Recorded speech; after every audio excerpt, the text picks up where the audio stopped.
संघीयता विरोधी अभिव्यक्ति दिने मन्त्रीहरूलाई प्रष्टीकरण सोध्ने प्रधानमन्त्री प्रचण्डको चेतावनी। राजेन्द्र लिङदेन र रवि लामिछानेको पार्टीलाई संकेत गरेको आशंका। ठूला पार्टीहरूले राज्यका संयन्त्रलाई थिलथिलो पारेको गृहमन्त्री लामिछानेको ठहर। हिजोका आरोप र गन्थनमा चासो नभएको प्रतिक्रिया। बाजुरामा 5.9 रेक्टरको शक्तिशाली भूकम्प, 1 जनाको मृत्यु। भूकम्पको धक्का भारतको राजधानी नयाँ दिल्लीसम्म। र नेपाल टी20 क्रिकेटको स्पट फिक्सिङमा नो बल फाल्नेलाई 10 लाखको अफर। 4 फ्रेन्चाइज टिमका व्यवस्थापक नै संलग्न रहेको सीआईबीको खुलासा। छुटाउनै नहुने महत्वपूर्ण समाचारमा स्वागत छ। प्रधानमन्त्री पुष्पकमल दाहाल प्रचण्डले आफ्नो मन्त्री परिषदमा रहेका मन्त्रीहरूले संघीयता विरुद्ध बोले प्रष्टीकरण सोध्ने चेतावनी दिएका छन्। मंगलबार राष्ट्रिय सभा बैठकलाई सम्बोधन गर्दै आफ्ना मन्त्रीहरूलाई संघीयता विरोधी अभिव्यक्ति दिने छुट नभएको उनको भनाइ छ। प्रचण्डले प्रदेश सरकारको कारणले संघीयता विरोधीलाई आवाज उठाउने ठाउँ भएको बताए।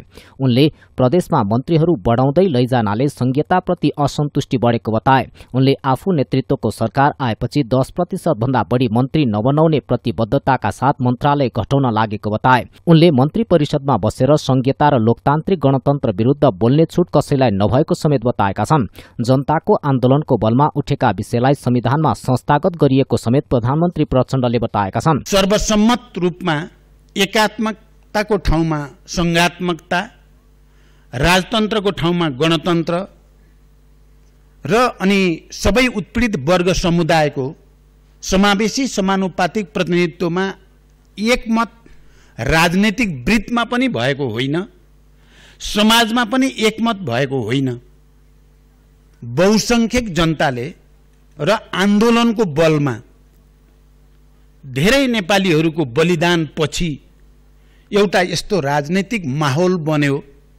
अन्ततः संविधान सभा र संघीय लोकतान्त्रिक गणतन्त्रमा जाने कुरामा राजनीतिक वृत्तमा झण्डै झण्डै सर्वसम्मत जस्तै देखा पर्यो।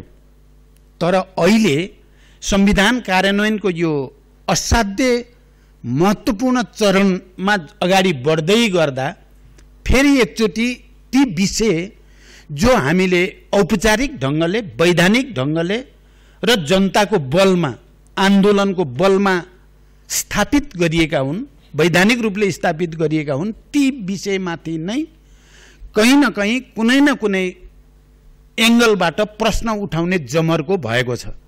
मलाई हुन त मैले त यो कुरा प्रत्यक्ष हेरेको पनि होइन, थाहा पाएको पनि थिइनँ। हाम्रो मेरै क्याबिनेटको एकजना मन्त्रीले नै संघीयता खारेज गर्नुपर्छ भन्नुभयो भनेर यहाँ सुनाउनु भयो मान्य सदस्यले। मेरो गम्भीर ध्यानाकर्षण भएको छ। यो स्पष्टीकरणको विषय हुन्छ। मन्त्रीमण्डलभन्दा बाहिर गएर आफ्नो कुरा राख्ने अधिकार सबै राजनीतिक दललाई पनि, मान्य सदस्यलाई पनि हुन्छ। तर मन्त्रीमण्डलभित्र बसेर संघीयताको विरुद्ध, लोकतान्त्रिक गणतन्त्रका विरुद्ध बोल्ने या प्रचार गर्ने अधिकार नैतिक रूपले पनि कानुनी रूपले पनि हुन सक्दैन। म यो प्रश्न गर्न चाहन्छु र यो स्पष्टीकरणको विषय हुन्छ भन्ने कुरा पनि म यो राष्ट्रिय सभाको सम्मानित सदनलाई स्पष्ट गर्न चाहन्छु। त्यसअघि बैठकमा संघीयता कार्यान्वयन अध्ययन तथा अनुगमन संसदीय विशेष समितिको प्रतिवेदन पेश गर्दै समिति सभापति डाक्टर खिमलाल देवकोटाले शासन व्यवस्थामा परिवर्तन भए पनि जनजीविकामा सुधार हुन नसकेको बताएका थिए। बाजुरामा मंगलबार दिउँसो गएको भूकम्पमा परि 1 जनाको मृत्यु भएको छ। गौमूल गाउँपालिका 2 को जुरेलीको स्थानीय जंगलमा घाँस काट्ने बेला गएको भूकम्पसँगै माथिबाट खसेको ढुङ्गाले लागेर जमुना रोकायाको मृत्यु भएको जिल्ला प्रहरी कार्यालयका प्रमुख प्रहरी नायब उपरीक्षक डीएसपी सूर्य थापाले जानकारी दिए। मंगलबार दिउँसो 2:43 मा बाजुराको हिमाली गाउँपालिका र हुम्लाको ताजाकोट गाउँपालिकाको सीमा क्षेत्रमा पर्ने मौला केन्द्र बिन्दु बनाएर 5.9 रेक्टर म्याग्निच्युडको भूकम्प गएको थियो। भूकम्पले बढी मालिका नगरपालिका र हिमाली गाउँपालिकामा गरी अहिलेसम्म 6 घर भत्काएको प्रारम्भिक विवरण प्राप्त भएको छ भने विस्तृत विवरण संकलन भइरहेको छ। भूकम्पको कारण सुदूरपश्चिम प्रदेशका जिल्लाहरूमा ठूलो क्षति पुगेको अनुमान गरिएको छ। भूकम्पको धक्का भारतको राजधानी नयाँ दिल्लीसम्म महसुस गरिएको थियो। उपप्रधानमन्त्री एवं गृहमन्त्री रवि लामिछानेले संसदमा सांसदहरूले उठाएका सबै विषयमाथि सम्बोधन हुने बताएका छन्। प्रतिनिधि सभाको बैठकमा बोल्दै गृहमन्त्री लामिछानेले संसदमा उठेका विषयमाथि गम्भीर छलफल हुने र छिट्टै सम्बोधन हुने बताएका हुन्। वर्षौंसम्म शासन सत्ता चलाएका राजनीतिक दलहरूले नै राज्यका संयन्त्रलाई थिलथिलो अवस्थामा पुर्याएको उनको भनाइ छ। त्यसका लागि रातदिन नभनेर प्रणाली सुधारमा आफू लागि परेको उनले बताए। राज्यका संयन्त्रलाई हिजो चलाए जस्तो अब चलाउन नमिल्ने गृहमन्त्री लामिछानेले बताए। हिजोका आरोप र गन्थनमा चासो नभएको र जनताको हितमा बहस हुनु आवश्यक रहेको उनको भनाइ छ। प्रधानमन्त्रीलाई विश्वासको मत दिएर प्रतिपक्षमा बस्ने निर्णय गरेको नेपाली कांग्रेसले प्रतिनिधि सभामा राष्ट्रिय सहमतिको प्रसंग उठाएको छ। मंगलबार बसेको प्रतिनिधि सभाको बैठकमा बोल्दै वरिष्ठ नेता रामचन्द्र पौडेलले मुलुकको अहिलेको समस्या समाधानका लागि राष्ट्रिय सहमति आवश्यक भएको बताएका हुन्। उनले शान्ति प्रक्रिया अझै पूर्ण भइ नसकेको उल्लेख गर्दै लगाउन राष्ट्रिय सहमति आवश्यक भएको बताएका छन्। त्यस्तै पौडेलले 2054 सालमा आफूले सभामुखको हैसियतमा एमाले विभाजन नगरेको प्रष्टीकरण समेत दिएका छन्। राष्ट्रिय स्वतन्त्र पार्टीले सांसदहरूसँग मासिक 25,000 रुपियाँ र मन्त्रीहरूसँग मासिक 30,000 रुपियाँ लेबी उठाउने निर्णय गरेको छ। पार्टीको केन्द्रीय समिति बैठकले जनप्रतिनिधिहरूसँग लेबी उठाउने निर्णय गरेको हो। रासोपाबाट प्रतिनिधि सभा सदस्यमा 20 जना निर्वाचित भएका छन्, जसमध्ये सभापति रवि लामिछाने र सांसदहरू डोल प्रसाद अर्याल, शिशिर खनाल र डाक्टर तोसीमा कार्की मन्त्री परिषदमा सहभागी भएका छन्। हाल प्रतिनिधि सभा सदस्यले तलब, कोठा भाडा, सञ्चार लगायतका विभिन्न शीर्षकमा मासिक 1 लाख रुपियाँ भन्दा बढी पाउँछन्। प्रभु हेलिकप्टरका पाइलटमाथि कुटपिट गर्ने 6 जना पक्राउ परेका छन्। स्याङ्जा प्रहरीले पाइलट रानेश डंगोलमाथि कुटपिट गर्नेहरूलाई सोमबार बेलुका पक्राउ गरेको हो। पक्राउ पर्नेमा वालिङ नगरपालिका 9 का एम बहादुर गुरुङ र सोही नगरपालिका 8 का सुरेश श्रेष्ठ रहेको प्रहरीले जनाएको छ। प्रहरीले हेलिकप्टर चार्टर गर्ने 4 जनालाई पनि पक्राउ गरेको छ। पक्राउ पर्नेमा वालिङ नगरपालिका 9 का विनोद गैरे, सुशील गिरी, उज्जवल थापा र खिम बहादुर राणा रहेका छन्। गत बिहिबार उनीहरूले पोखराबाट प्रभुको हेलिकप्टर चार्टर गरी वालिङ लगेका थिए। वालिङ फुटबल मैदानमा प्रतियोगिता सञ्चालन भइरहेको अवस्थामा हेलिकप्टर अवतरण गराएपछि पाइलटमाथि कुटपिट भएको थियो। पक्राउ परेका उनीहरूलाई मंगलबार जिल्ला अदालत पेश गरिएको छ।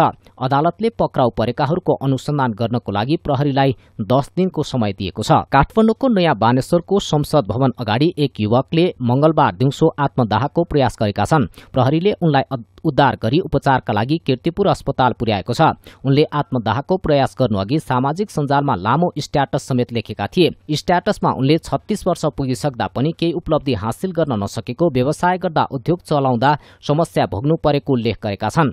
उनको अहिले कीर्तिपुर अस्पतालमा उपचार भइरहेको बताइएको छ। संघर्षरत केबल टेलिभिजन व्यवसायीहरूले उठाएका मागको सम्बोधन गर्न नेपाल विद्युत प्राधिकरणका कार्यकारी निर्देशक कुलमान घिसिङ सकारात्मक देखिएका छन्। मंगलबार केबल व्यवसायीहरूको एक प्रतिनिधि मण्डलसँग छलफलका क्रममा उनले सकारात्मक प्रतिक्रिया दिएका हुन्। प्रतिनिधि मण्डलले घिसिङलाई पोल भाडाको वृद्धिले आफूहरू मर्कामा परेको भन्दै ज्ञापन पत्र बुझाएका थिए। त्यस क्रममा उनीहरूले केबल व्यवसायीहरूले करिब 25 वर्षदेखि देशभर टेलिभिजन सेवाको विस्तारमा पुर्याइरहेको योगदानका विषयमा अवगत गराएका थिए। व्यवसायीहरूको कुरा सुनेपछि कुलमानले आईएसपी र केबल व्यवसायीको फरक आफूले बल्ल बुझेको प्रतिक्रिया दिएका थिए। केबल व्यवसायीले 2075 सालमा बढाइएको भाडा दर तिर्न नसक्ने भन्दै त्योभन्दा अगाडिको दरमा सबै बक्यौता भाडा चुक्ता गर्न तयार रहेको बताएका छन्। त्यसमा पनि कुलमानले सकारात्मक प्रतिक्रिया दिएको महासंघ अध्यक्ष शर्माले जानकारी दिए। र नेपाल टी20 क्रिकेट लिगमा भएको स्पट फिक्सिङमा 10 जनाको संलग्नता भएको प्रहरीको दावी छ। नेपाल प्रहरीको केन्द्रीय अनुसन्धान ब्यूरो सीआईबीले मंगलबार पत्रकार सम्मेलन गर्दै फिक्सिङमा खेलाडी, व्यवस्थापक र बिचौलिया गरी 10 जनाको संलग्नता देखिएको जनाएको हो। खेलाडीहरू आदिल आलम र मेहबूब आलमलाई हिजो सीआईबीले पक्राउ गरेको छ। आदिलले प्रलोभनमै परेर नो बल र वाइड बल फालेको भेटिएको प्रहरीको दावी छ। स्पट फिक्सिङमा 4वटा फ्रेन्चाइज टिमका व्यवस्थापककै संलग्नता देखिएको छ। Kathmandu Knights, Biratnagar Super Kings, Janakpur Royals र फार वेस्ट युनाइटेडका व्यवस्थापककै संलग्नता देखिएको सीआईबीले जनाएको हो। अहिलेसम्मको अध्ययन अनुसार 4वटा खेलमा स्पट फिक्सिङ भएको देखिएको छ। वाइड, चौका, छक्का, नो बल, नो रन लगायतका खेलाडीलाई 6 लाखदेखि 10 लाख रुपियाँसम्म अफर गरिएको पाइएको सीआईबीको भनाइ छ। प्रतियोगितामा स्पट फिक्सिङ भएको चर्चापछि सीआईबीले अनुसन्धान सुरु गरेको थियो। त्यस्तै अन्तर्राष्ट्रिय क्रिकेट काउन्सिल टोलीले पनि अनुसन्धान गरेको छ। राष्ट्रिय खेलकुद परिषद राखेपले समेत छानबिन समिति गठन गरेको छ। छुटाउनै नहुने महत्त्वपूर्ण समाचारको समय सकिएको छ। तपाईलाई हाम्रो सामग्री कस्तो लाग्छ प्रतिक्रिया दिन नभुल्नुहोला। साथै एक लाइक र सब्स्क्राइब गर्न नभुल्नुहोला। नमस्ते।